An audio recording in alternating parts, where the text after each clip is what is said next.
निवडणूक आयोगाची पत्रकार परिषद झाली। यात राहुल गांधींच्या आरोपांना निवडणूक आयोगाने उत्तर दिलंय। काही नेत्यांकडून दिशाभूल केली जाते असं यावेळी निवडणूक आयोगाने म्हटलंय। राहुल गांधी बिहार दौऱ्यावर होते। राहुल गांधी बिहारमधील मतदार अधिकार यात्रेला उपस्थित होते। काँग्रेसकडून या यात्रेचं आयोजन करण्यात आलं। यावेळी राहुल गांधींनी सरकारवर जोरदार टीका केली आहे। राहुल गांधी यांनी वोट चोरीच्या आरोपावर केला प्रफुल्ल पटेलांनी प्रतिक्रिया दिलेली आहे। राहुल गांधींनी निवडणुकीच्या 6 महिन्यानंतर जाग आली का आणि ते वोट चोरीचा आरोप करत आहेत। महाराष्ट्रामध्ये देखील एकही पक्षाने त्यावेळी तक्रार केली नाही असं प्रफुल्ल पटेलांनी म्हटलंय। महाराष्ट्रामध्ये आदिवासींचा आवाज मी कधी कमी होऊ देणार नाही। या सर्व आदिवासींचा आवाज मी विधानसभेपर्यंत पोहोचवणार असं वक्तव्य प्रतिभा शिंदे यांनी केलंय। नीलम गोऱ्हे यांनी घेतली कुंडेश्वर अपघातातील जखमींची भेट। अपघात टाळणं ही शासनाची आणि लोकांची संयुक्त जबाबदारी असल्याचं विधानसभेच्या उपसभापती नीलम गोऱ्हेंनी म्हटलंय।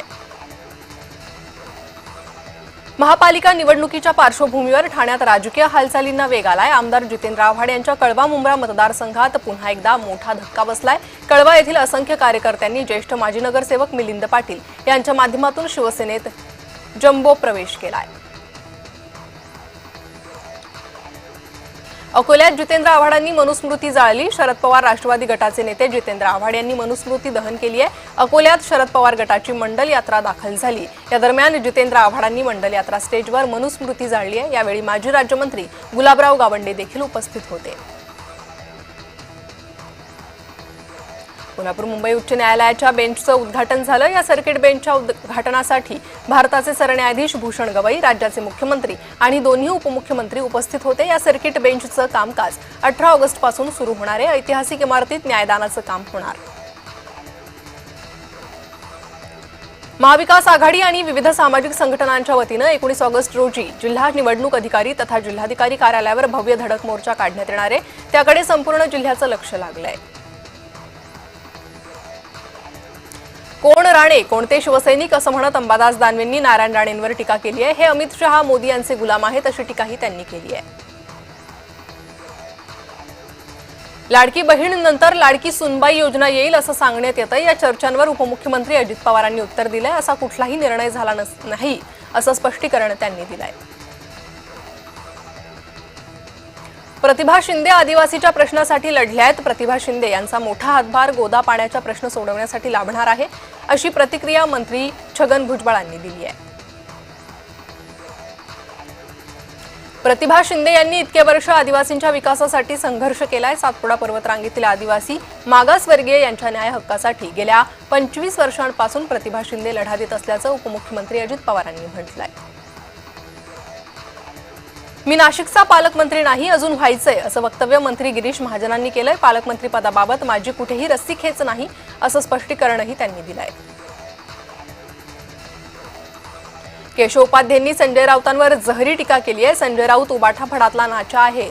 तो कधी शरद पवारांच्या ढोलकीवर नाचतो तर कधी राहुल गांधींच्या सरकशीत अंगविक्षेप करतो असं ट्विट उपाध्यायांनी केलंय। समाज माध्यमावर व्हिडिओ पोस्ट केल्यानं राज्यात शासकीय अधिकाऱ्यावर पहिली कारवाई करण्यात आली आहे। महसूल मंत्री चंद्रशेखर बावनकुळेंनी तहसीलदाराच्या निलंबनाचे आदेश दिले तर रेणापूरचे तहसीलदार प्रशांत थोरात यांनी खुर्चीवर बसून गाणं गातानाचा व्हिडिओ पोस्ट केला होता। शासनाची प्रतिमा मलिन केल्याप्रकरणी ही कारवाई केली आहे। अचलपूर येथील फिनले मिल कामगारांच्या आंदोलनाला खासदार बळवंत वानखेडेंनी भेट दिली। आंदोलनकर्त्यांसोबत त्यांनी संवाद साधला आणि लवकरच तोडगा काढण्याचं आश्वासन दिलंय। किमान वेतन, थकीत बोनस आणि इतर मागण्यांसाठी 16 दिवसांपासून कर्मचाऱ्यांचं आंदोलन सुरू आहे। बेस्ट पतसंस्थेच्या निवडणुकीत भाजपा आमदार प्रसाद लाड यांनी बेस्ट पतसंस्था आणि बेस्ट कामगार सेना या दोघांवर संयुक्तिकपणे 24 कोटींचा भ्रष्टाचार केल्याचा गंभीर आरोप केलाय। बेस्ट पतसंस्थेचा पैसा स्वतःच्या चैन आणि हौस मौजेसाठी उडवला असा गंभीर आरोप भाजप आमदार प्रसाद लाड यांनी केलाय। रायगड जिल्ह्यातील खोपोलीत 140 मतदार यादीत दोनदा असल्याचे समोर आले। विशेष म्हणजे एकाच प्रभागाच्या मतदार यादीत हा घोळ समोर आलाय। आम आदमी पार्टीचे डॉक्टर रियाज पठाण यांनी हा प्रकार उघडकीस आणलाय। पैठण शहरातील अस्वच्छतेबाबत आमदार विलास भुमरेंनी नगरपालिका प्रशासनाची कानउघाडणी केली आहे।